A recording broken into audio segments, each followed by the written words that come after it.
एक बार क्या हुआ, मैं आ, मुझे डेंगू हो गया। तो वो लंबा सत्संग है, लेकिन मैं शॉर्टकट में सुनाऊंगा आपको। उसके बाद वाला कि मेरे को डेंगू हो गया, गुरुजी ने ठीक किया। और उसके बाद गुरुजी ने मुझे बुलाया, बोले डांस कर, छोटे मंदिर की बात है ये।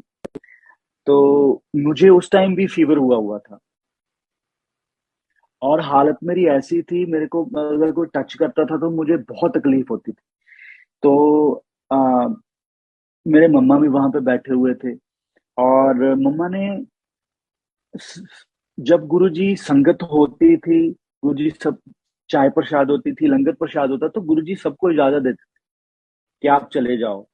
बुला बुला के सबको इजाजत होती थी, और कुछ संगत बच जाती थी वहां पे।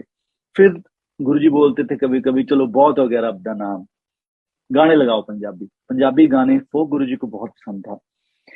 और उस दिन क्या हुआ, तो जैसे ही शुरू हुआ तो साथ में मम्मी का नाम लिया गुरुजी ने कि आशा आंटी चलो बाहर। उनको भी बाहर भेज दिया। पहले ही भेज दिया था, मैं किचन में से अभी आया नहीं था। तो मैंने जैसे ही मतलब गुरुजी को मत्था टेका, और मैं ऐसे ऐसे देख रहा हूँ पूरे छोटे हॉल में कि मम्मी कहाँ चले गए। तो गुरुजी बोले स्टार्ट, वहीं से। तो स्टार्ट हो गया। आ, सब संगत ने बहुत एंजॉय किया, गुरुजी ने एंजॉय किया, लेकिन उसमें मुझे पता है मेरा ही कोई कल्याण होगा, हम क्या दे सकते हैं गुरुजी को। तो उसके बाद जैसे ही सारा प्रोग्राम फिनिश हुआ, तो आ, हम लोगों को गुरुजी ने इजाजत दे दी कि चलो आप लोग भी जाओ। तो जैसे ही मैं छोटे मंदिर से गेट से बाहर निकला, तो मम्मी वहां पे बैठे हुए थे। मैंने कहा मम्मा, आप अंदर क्यों, मतलब बाहर क्यों आ गए? तो उन्होंने बोला कि गुरुजी ने मुझे बोल दिया था। मैंने कहा अच्छा ठीक है, बोल दिया होगा। तो बोले सिंगला अंकल भी आए थे, वो बोल रहे थे कि अंदर आ जाओ आंटी, आप क्यों बाहर बैठे हो? तो मैंने उनको बोल दिया कि गुरुजी ने मुझे बाहर भेजा। तो ऐसे ही हम लोग धीरे, जैसे ही घर पहुंचे, मेरे मन में था कि गुरुजी ने, मैंने कहा मम्मी आपने कुछ उल्टा सोचा था। तो मम्मी हंस पड़े।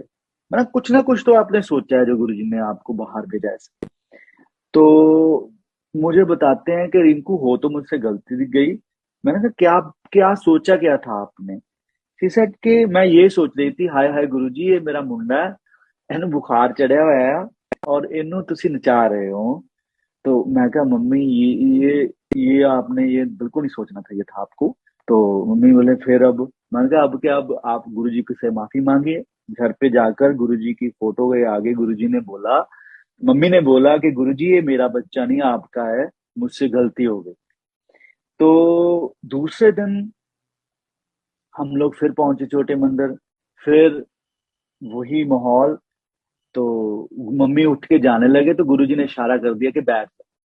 तो ये है, देखिए कोई कन्वर्सेशन नहीं हुई, कुछ बोला नहीं, गुरुजी ने सिर्फ इतना ही बोला कि बाहर जाओ, और बता भी दिया, और सुन भी ली सारी बात। ये थे हमारे गुरु महाराज, जो बिन बोले सब जानते हैं।